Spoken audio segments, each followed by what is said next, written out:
Good morning students, welcome back to SS online classes.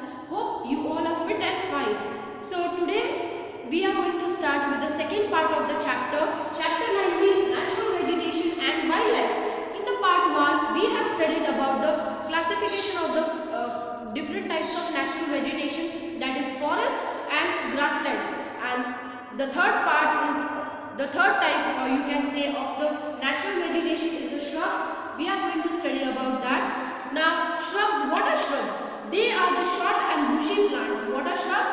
They are short and bushy plants, plus they are found in the hot and cold areas. Where the shrubs are found? In the hot and cold areas. Now how this vegetation grows? This vegetation specially grows in two places, that is desert vegetation and tundra vegetation. The first one, desert vegetation. From the name itself you can understand that the vegetation which grows in the desert, it is called as desert vegetation. So shrubs, they are also found in deserts, which are mainly found on the west margins of the continent in the tropical regions. Means on the west side of, you can say, west margin means what? On the west sides of the continent in the tropical regions you will find such types of shrubs. And the tropical deserts, they are known for the high temperatures. Means what? The temperature over there is very high. You will feel very hot over there, and extremely low rainfall is there in such areas, and that is why there are short thorny bushes. So short thorny bushes, they grow over there in these areas. Now shrubs, mostly they occur in patches. Means what? On different places you will find different shrubs. So you will find like some patches are there on the ground. Means what? One shrub will be here, another shrub will be there. So like a patch on the ground you will find these shrubs. And the plants, how the plants are looking, they are having thorns. Thorns means what? Kate hona, plus thick stem is there, long roots are there, plus the leaves of those plants are wax coated. Why? Because this feature it helps the plants to prevent the loss of the moisture from them. As the rainfall is very low and the water receiving, the plants that receives the water is very low, and that is why the wax coating helps the plants to prevent the moisture from there, and this helps them to retain the water in them. And the main plants are the date palms, cactus, thorny bushes and coarse grasses. So which types of plants are found in this area? Date palm, cactus, thorny bushes and coarse grasses.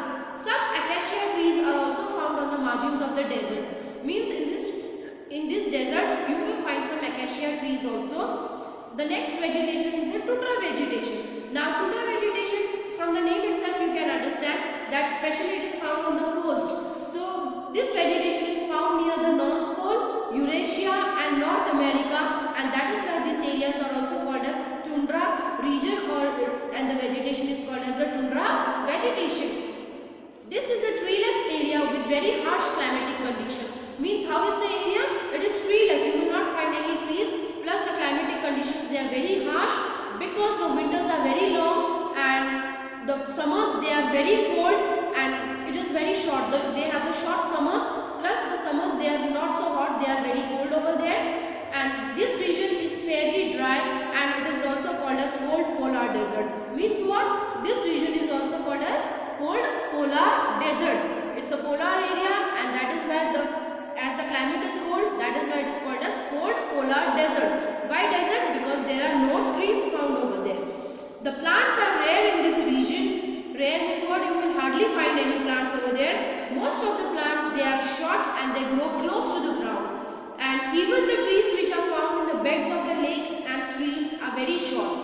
Means wherever the trees you will find near the lakes or streams, they are also very short. The main vegetation of the tundra region is mosses, grasses, lichens and dwarf shrubs. So this type of vegetation is growing in the tundra region. Some flower bearing plants also grow during the short summer season. Means in the summer season you will find the flowers that are very short in size. So such type of flowers are also growing in tundra vegetation region. Now the next one is wildlife. Wildlife means what? You all know what is a wildlife, right? That means animal life which is living in its natural habitat. Means in different areas you will find different wildlife, or you will find different types of animals. Now, the distribution of the plants and animal, primarily it is dependent upon the climatic conditions. So, wherever the climate is good, you will find the more number of wildlife over there or more number of plants over there. So, wildlife, it also plays a significant role in the environment. The species of the animals are called as fauna. What are they called as? Fauna. Fauna means what? It's all the different species that come in the animals, they are known as fauna. There is a close and intimate relationship between the vegetation and wildlife. Why there is a close intimate relationship? Because where a good vegetation is there, there you will find the lots of wildlife is there. Why? Obviously, animals, they need food to survive, and where there is food, obviously they are going to grow over there. The animal life will prosper over there. They will survive over there. So, the nature of the plants in an area determines the animal life in that area. So, where there is a good plantation, there you will find lots variety of animals in that area. Where the vegetation is altered, altered means what? Where the vegetation is changing day by day or according to the seasons, the animal life is also affected by that. And the forest area is suitable and a natural habitat for animals. Why the forest area is suitable? Because the vegetation over there is very good and the animals, they can survive to a great extent in forest. Why? Plus, it provides shelter for living and hibernation. Then it is a place for breeding and raising the young ones. Means they can breed, they can bring their young ones over there in the forest. Plus, it's a space for natural growth and environment. Means there is no human interference in this forest, and that is why it is safe for these animals to stay in the forest and they can live over there. Within a habitat, all the plants and animals interdepend on each other as well as on their physical environment. Means what? The plants and animals, they are interdependent based on the climatic conditions. Means whatever the climatic conditions are there, it is going to affect both the plant life and the animal life. And the animals, they start adjusting to the environment in their respective manner. Then the physical, they try to build up the physical relationship between the environment and within themselves. They change the color, or their food habits are changed according to the environment, and this adjustment is called adaptation. What it is called? Adaptation means to adapt yourself to the particular environment, to the particular climatic conditions. According to the vegetation, the animals start adapting themselves, and this process is called as adaptation. Now, which all animals are found in the different region? So, the animals that are found in the tropical region, then the temperate region, the grasslands, the deserts and the cold regions. So, in these 5 types of regions, which all animals are found, we are going to study. So, the first one is animals found in the tropical regions. Now, animals found in the tropical regions have adapted themselves to sustaining prevailing conditions. Means whatever the conditions are there in the tropical regions, the animals, they have adapted themselves, and most of them, they live on the trees. So, there you will find lots of trees, and that is why most of the animals found over there, they live on the trees. There are monkeys, apes, sloths, bats, tree lizards, lemurs and flying squirrels in the forest. So, which all animals are found over there? Monkeys, apes, sloths, bats, tree lizards, lemurs and flying squirrels in the forest. Snakes, turtles, alligators, crocodiles live in river and swamps. Means in the rivers and the swamp areas you will find snakes, turtles, alligators and crocodiles. Plus hippopotamus is found in Africa. Plus there are variety of birds and insects found in this tropical region. And one of the world's largest snake, anaconda, is found in the tropical evergreen forest. You must have heard the name of the snake anaconda, right? There's a movie of anaconda. So, this snake, he is living in the tropical evergreen forest. And other animals like tigers, lions, rhinoceros, leopards, they are also found in the monsoon forest. Monsoon forest means what? Tropical forest. Okay, so all these types of animals are found over here. The next one is animals of the temperate regions. Now, which all animals are living in the temperate regions? The animals living in the temperate forest are almost similar, but the number of species is less. Means what? They are similar to the tropical region, but the number of species is less as compared to the tropical regions forest. Their routine life is mostly affected by seasonal change. Means what? As the season is changing, their life is affected according to that. The well-known species are foxes, deers, wolves and beavers. So which all animals are found over there? Foxes, deers, wolves, beaver and birds like pigeons, monarchs, and there is little wildlife in the Mediterranean region. So in the Mediterranean region you will not find so many animals or the variety of animals over there, but little bit you will find over there. Now the animals living in the grasslands. So which all animals are living in the grasslands? Both herbivorous and carnivorous animals are found in the tropical and temperate grasslands. In both the grasslands, tropical and temperate grasslands, you will find the herbivorous animals also, plus you will find the carnivorous animals also. For example, giraffe, zebras, elephants, deer, leopards, hyenas, panthers, wild buffaloes and rhinoceros. In the temperate grasslands, antelopes, wild asses, wild dogs, wolves and rabbits. So all these animals are found in these areas. Now the animals which are found in the desert areas. A very few species of animals are found in the desert areas. They have different ways to survive the hot and dry climate.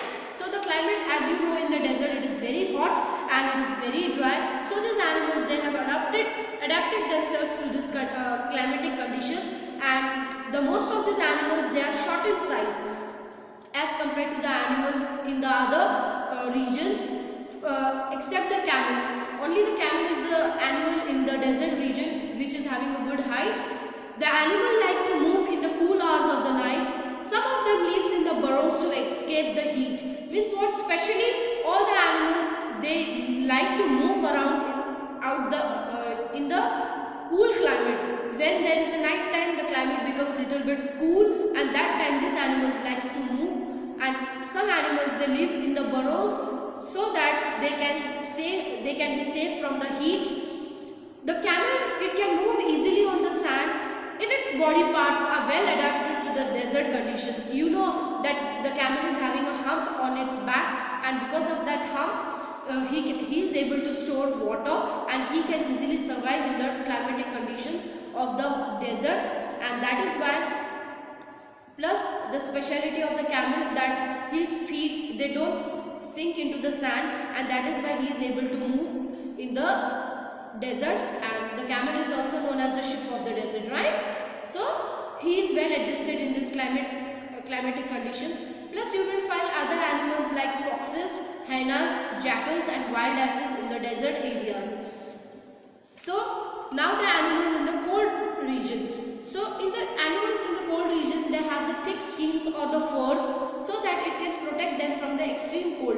As the climate over there is very cold, it is in minus temperatures.